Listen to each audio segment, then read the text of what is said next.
Hello. Now then, I'd like you to listen to a couple of sounds. He was a complete creation of his own making.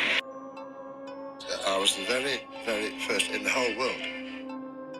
I've got plenty of other peoples. I've got 4 sisters and 2 brothers. They've all got plenty of kids. I've got plenty of kids on Jim will Fix It. So my kids, to me anyway, the best sorts of kids is they all go home to their parents. Me to do things for him. He wanted me to fondle him. He asked me for oral sex. We gave him every instrument that he needed in Brooklyn to prey on some extremely damaged individuals. Sir James Savile OBE, the man who has single-handedly raised more than £30 million for charity. Why have you said in interviews that you don't have emotions? Because it's easier. The truth is, I'm very good at masking them.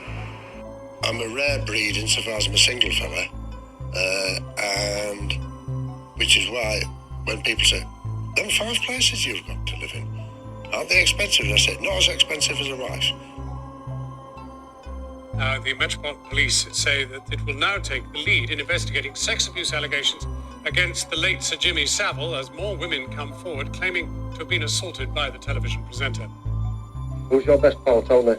I'm not Tony. No, Desmond. He's not. He is. No, he's not. Get off me. Because he's a married man. Okay.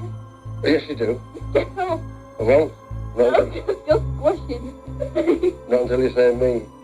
Now, me, when I stand in front of the table and St. Peter's there, he says, "You are not coming in." And I'll say, "Well, why not?" And he say, "Because you're a villain." And he'll show me the debit side, and I'll say, "Hang about." And I'll show him the credit side and say, "Does that mean anything?" And if he says, "That means nothing," then I'll threaten to break his fingers. What does she do with the cable, boys? And I didn't want to. And he promised me that if I gave him oral sex, that he would arrange for me and my friends to go to Television Centre and be on his television show. Hey, we've got it all happening tonight, ladies and gentlemen. Everybody's around. We're going to start with our guests. I hope it's been a very good week for you, and here's a very good set of fix-its for you. Here we go now with a letter from Leeds. Yeah, Leeds. Me. So I promise I promise.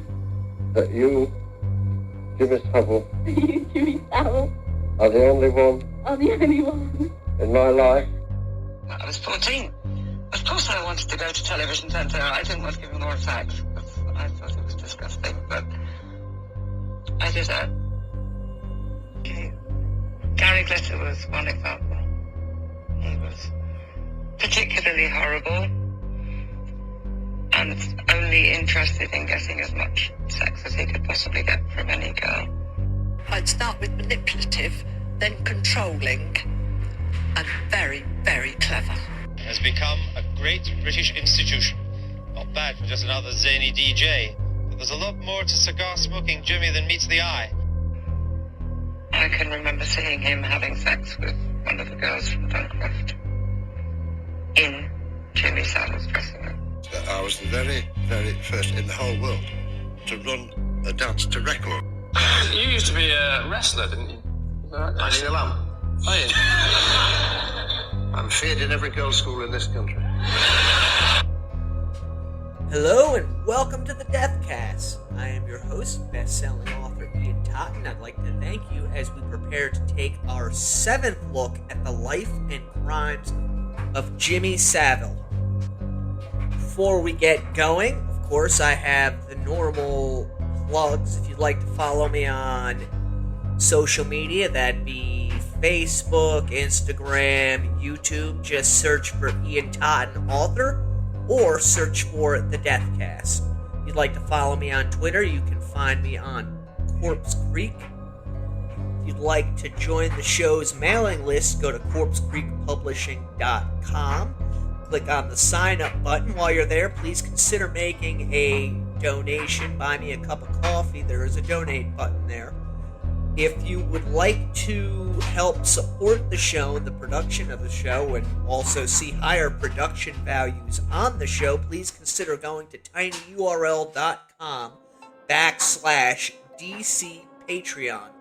That's the official Patreon for the show. There are 2 tiers right now, $2 tier and a $5 tier. each come with exclusive perks, and as soon as we start getting some Patreon members, I will start putting up some Patreon-only episodes. Very quickly, I'd like to give a shout-out and a thank you to Caitlin098 from Great Britain for the 5-star review. It says, very thorough. The Jimmy Savile podcast was very interesting. These podcasts are very engaging for me, and I hope he never stops making them. Thank you very much, Caitlin, and for the 5 or 6 of you who've left less than stellar reviews because you don't like the way that I pronounce Jimmy's last name, blow me. There is no E at the beginning of his name. It's Savile. That's how it's fucking spelled. That's how I'm gonna pronounce it. If you don't like it, go listen to something else. Don't throw a frickin' hissy fit because I pronounce the name differently than you. The last name pronunciation is not the most important thing regarding this case. The information I'm putting out that in conjunction with it is. And if you can't get beyond that little frickin' hang up, you need to find something better to do with your time. Because I will call all you motherfuckers out by name. Because unlike you, I have a worldwide platform to frickin' put your names out there. You've got a keyboard to hide behind. Now that that bit of venomousness is out of the way, get yourself something to drink, find a nice comfy chair, sit back, relax. I've got my coffee, I've got my cigarettes. Let's go into the crypt. When we left off last week, we were in the middle of 1970, and the 15-year-old girl who had been dancing on top of the pops, Claire McAlpine, had just committed suicide. And Jimmy Savile was making the rounds to all the media in an effort to not only, remove some of the black eye that the top of the pops and the BBC had been giving, but also, in my opinion at least, in an attempt to try and quiet down any of the rumors that might have come up about him regarding the death of Claire McAlpine. My contention then, as it is now, is that what happened to Claire McAlpine was systemic in nature. You have for the most part, group of virile young men putting out music, coupled with young women who want to be seen with and be a part of those musicians' lives. And because of that, you got a lot of this type of stuff going on where the musicians are taking advantage of these young girls who, for the most part, should probably have been staying home and not being allowed to go out and be around these men. When I say it's systemic in nature, the people who are presenting this and all the other various hanger-ons are going to use those positions that they are in to get what they want from these young women, just as the musicians are going to use their positions to get what they want from these young women. And in that regard, both the BBC and the music industry as a whole really kind of condone this type of, actions. Especially back then, it's not like it is now where it was frowned upon. People really turned a blind eye or chuckled to themselves in regards to this. A good example is, I believe, Jimmy Page. I forget the young woman's name, but I know she was 15 or 16 years old. She was basically a groupie, and he basically kept her, under lock and key for a period of time so that he could do whatever debaucherous things he wanted with her. This wasn't something that was hidden, even though a few years ago they made a big stink about it in the media. This was known to pretty much anybody who followed their music or read magazines like Rolling Stone. But again, back in the 60s and 70s, things of that nature were looked at very differently than they are now. Now, if a musician were to be seen with a 16-year-old who is basically, his slave, people would be up in arms and taking to social media in an attempt to both cancel them as well as get the authorities involved. And a good example of that would be R. Kelly. For years, there were rumors going around regarding him and underage girls, and it finally took the whole Me Too movement and wokeness to get people to pay attention to what was being said about him as well as what he was doing, and now he's sitting in a jail cell. Back to the topic at hand, however, with Claire McAlpine, there was some fallout. As we discussed last week, the BBC launched an investigation, which they are famous for doing anytime they get egg on their face. An internal investigation coming out and stating that they had put in new procedures to make certain that the individuals who got into the show were of legal age. We also had the house photographer for Top of the Pops, who was pretty much outed as a pervert for his picture taking and movie making with the young women who came around Top of the Pops. And although his work is still lauded to this day, for the most part, Henry Goodwin was done at Top of the Pops following the revelations of not only what he was doing, but what was said to be going on at the studio. Real quick aside, I just listened back to some of this. Apparently something was going on with my microphone. There was a little bit of a tinny sound to my voice, so I think I have corrected it, and if not, I apologize, but I am aware of it. After the Claire McAlpine suicide, Savile really threw himself headfirst into the charity work that he was participating in, and some have speculated that he did this in an effort to assuage any doubts that people might have had regarding his possible involvement in the sexual exploitation that took part involving her as well as other young women at the BBC. In conjunction with this, he also really upped the ante in terms of putting his religious beliefs out there through his various means, such as his newspaper articles, television interviews, and the shows that he was on. All of this, again, was an effort to try and get people to stop looking at him so funny, and obviously it had the desired effect, because as 1970 continued to roll on and rolled into 1971, Savile was being touted as the quote-unquote the spearhead of the BBC's Christian attack. And again, a lot of this information is information that anybody can get. I am using Savile's book As It Happens, as well as In Plain Sight by Dan Davies as my main references, although I am using various reports that were prepared after his death. Because of Jimmy's association with Christianity, he was invited to join Lord Longford's 52-member strong commission on inquiry into pornography, which in it of itself was really triggered by Mary Whitehouse's campaign to clean up the British media.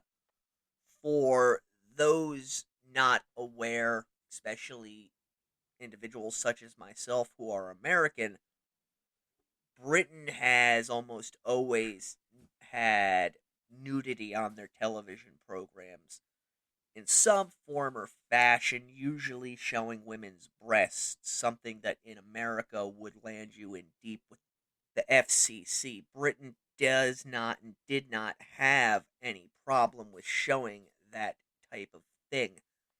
But just as in America, where we have these moral crusaders who are worried about what the effects of this type of imagery is going to do to the average viewer, let alone the children, Britain had people who wanted to see this type of thing abolished. For those interested in what came of Lord Langford's commission, basically he came out and stated that he was calling for a ban on obscene publications, theater, cinema, and broadcasting. So, Lord Langford, whose real name was Frank Peckenham, he gets this commission together that's made up of clergymen, lawyers, judges, as well as Jimmy Savile, and they put out this report which was really based on their religious convictions, i.e., Catholicism. Whether or not anything really came of this, I am unsure. I didn't dig too deeply into this aspect beyond finding out that Jimmy was on this commission.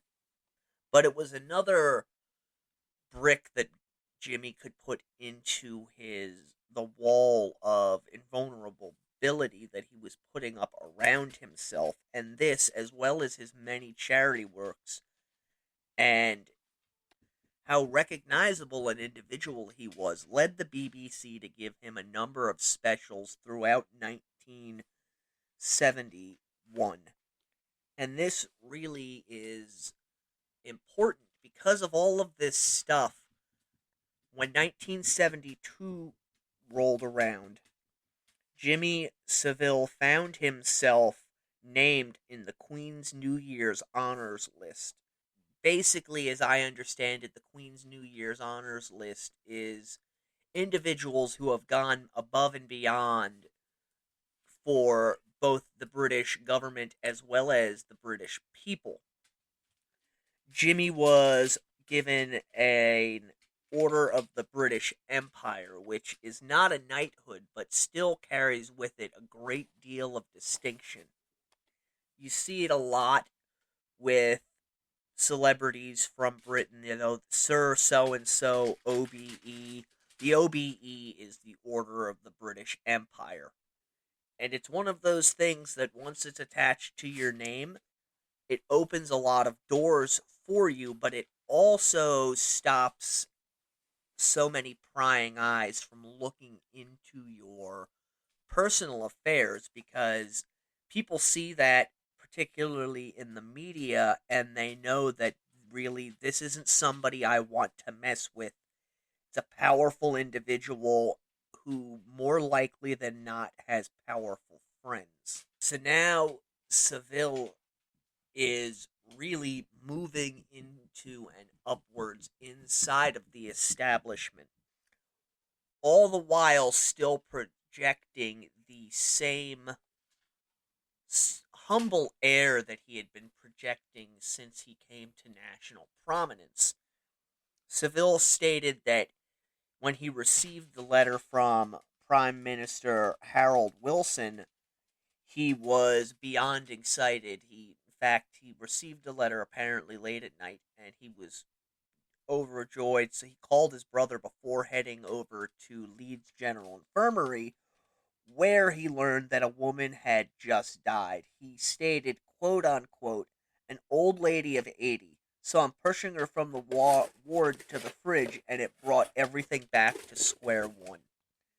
These kind of statements were really the way that Jimmy maintained his everyman appeal and was able to connect with the general public at large.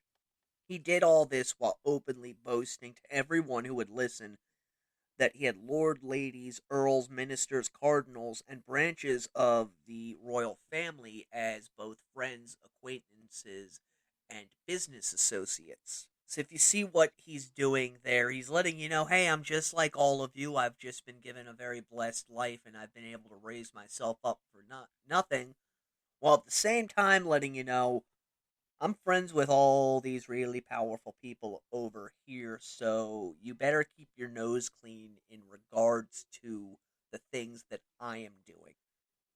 After this, Jimmy was commissioned to write a number of newspaper articles on himself, chronicling his life from the very beginning all the way up until where he was at this point in time. He used this as an opportunity to really hammer home and reinforce the mythology he had been building around himself from the very start. That includes being the miracle baby who was saved by the intercession of a dead saint, to nearly dying in the mines and putting his mind to it that he was not going to be a cripple for the rest of his life, etc., etc.